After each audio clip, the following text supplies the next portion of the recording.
Ang pag-ibig ay hindi lang bugso ng damdamin na madalas ay lumilipas at nagbabago. Ito ay ang pagsunod ng puso sa kalooban ng Diyos.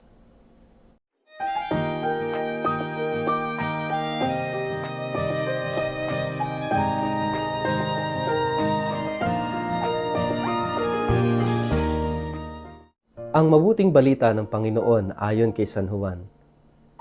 Ang tumatanggap sa mga utos ko at tumutupad sa mga ito, ang siyang umiibig sa akin. Ang umiibig sa akin ay iibigin ng aking Ama.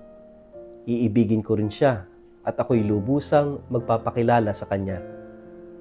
Tinanong siya ni Judas, hindi si Judas Iscariote, Panginoon, bakit po sa amin lamang kayo magpapakilala ng lubusan at hindi sa sanlibutan? Sumagot si Jesus, ang umiibig sa akin ay tumutupad ng aking mga salita. Iibigin siya ng aking Ama at kami pupunta at mananahan sa Kanya.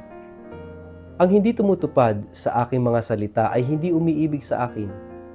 Ang salitang narinig ninyo ay hindi sa akin kundi sa Ama na nagsugo sa akin.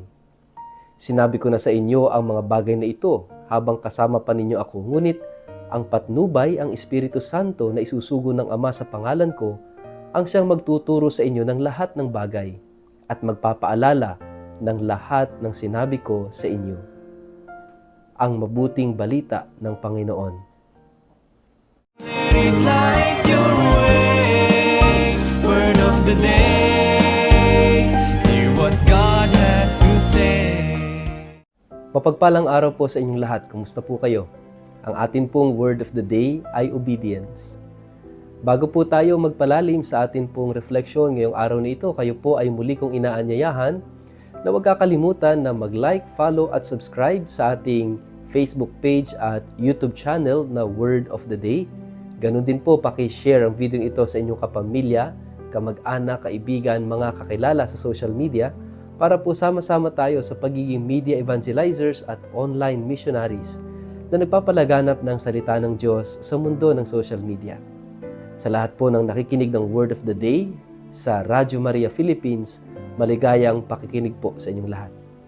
Mga kapatid, these past days ay inihahanda tayo ng ating mga pagbasa ng ating liturhiya sa isang napakahalagang tagpo na mangyayari sa mga susunod na araw. Ito ay ang pag-akyat ni Jesus sa langit at ang pagbaba ng Espiritu Santo. Kaya nga, tila ba, nais ni Jesus na magpakilala ng lubos at ng husto sa ating lahat. At yung mga paghahabilin niya ay nagpapaalala sa atin na siya'y lilisan at hindi tayo iiwan dahil parating ang Espiritu Santo. Kaya nga, lubos ang pagpapakilala ng ating Panginoon sa kanyang mga alagad at siyempre, magpahanggang ngayon sa atin. Unti-unti niyang inilalahad ang misteryo ng Diyos, na ang Diyos ay iisa, bagamat sila'y tatlong persona. Ang Ama, siya ang Anak, at ipinapahayag sa Ebanghelyo ngayon ang pagdating ng Espiritu Santo. Ito'y hindi matanggap ng mga Hudyo. Hindi matanggap dahil ang pagpapakilala ni Jesus tungkol sa Diyos ay labag at taliwas sa kanilang pangunawa. Kaya nga, para sa ating Panginoon, dinadala tayo na ang tunay na pagmamahal ay pagsunod sa Kanya, pagtalima sa Kanyang kalooban, pagsunod sa mga utos. Kaya nga sinasabi ng Panginoon na ang tunay na nagmamahal sa Kanya ay yung nakikinig sa Kanyang salita, yung tumutupad sa Kanyang salita. At ano ba yung salita ni Jesus? Ano ba yung utos ni Jesus? Dalawa lang naman. Ang ibigin ang Diyos at ibigin ang kapwa. Yung pagmamahal ay dapat makikita sa bawat Kristiyano, sa bawat tagasunod ni Kristo. Kapag tayo ay hindi nagmamahal, tayo hindi totoong Kristiyano. Kapag tayo hindi nagmamahal, sinungaling tayo kapag sinabi nating tayo ay tagasunod ni Jesus. Sapagkat ang totoo at tunay na disipulo, alagad ng ating Panginoong Jesus, ang totoong Kristiyano ay nagmamahal. Dahil ang Kristyanismo ay relihiyon ng pag-ibig. Dahil ang turo ni Jesus ay magmahal. Kaya nga, paano ba tayo magmamahal? Ano yung patunay na tayo ay tunay na nagmamahal kay Jesus? Mga kapatid, malinaw na sinasabi rito sa ating ebanghelyo ngayong araw na ito na ang tunay na nagmamahal ay sumusunod sa kanyang utos. Ibig sabihin, pag-ibig sa Diyos at pag-ibig sa kapwa ang batayan ng pagiging alagad ni Jesus, ng pagiging tunay na Kristiyano. Pag-ibig sa Diyos, napakahalaga ng ating relasyon sa Kanya. Lagi nating tatandaan na tayo yung unang minahal ng Diyos.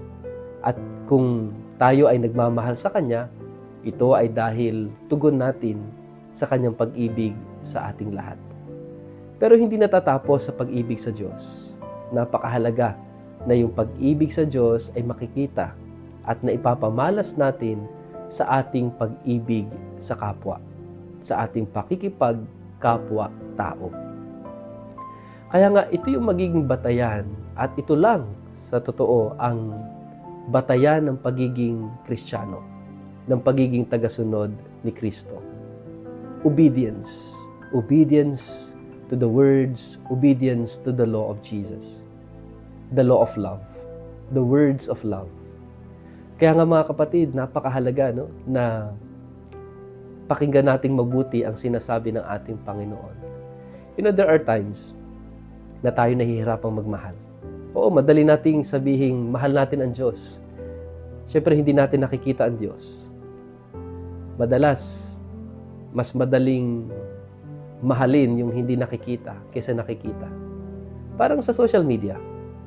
Mas marami tayong kaibigan na virtual friends kumpara sa actual friends, yung sa totoong buhay. Madalas, nagiging totoo tayo sa pakikipag-usap sa mga virtual friends sa social media at hindi tayo nagiging honest sa mga taong totoong nandyan at nakakasama natin.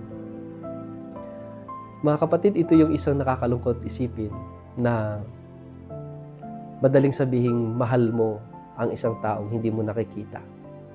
Pero pag nakikita mo, nag-iiba na.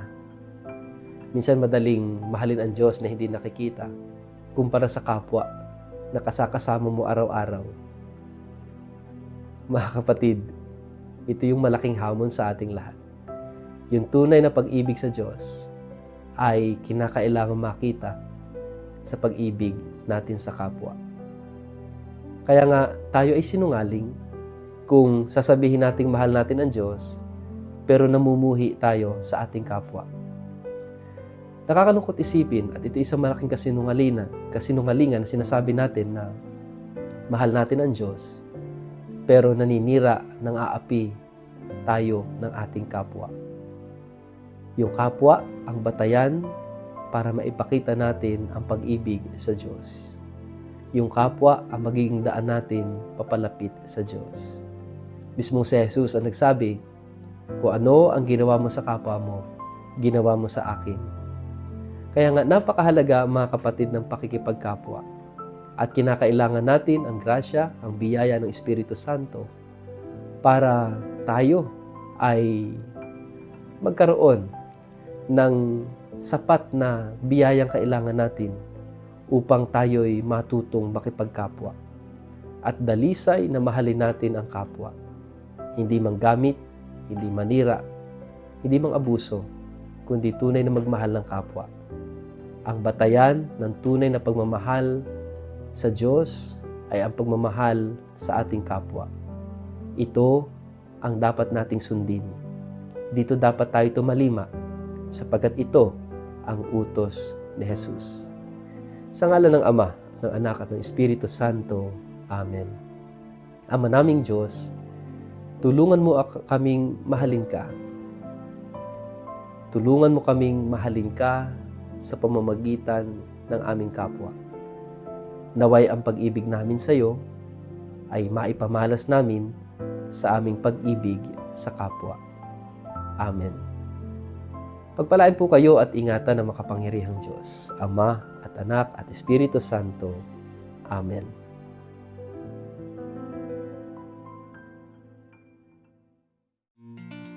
Sa lahat po ng aking mga followers sa Word of the Day, ang ating simbahan ay magdiriwang ng taon ng Hubileo sa susunod na taon na tatawaging Jubilee of Hope.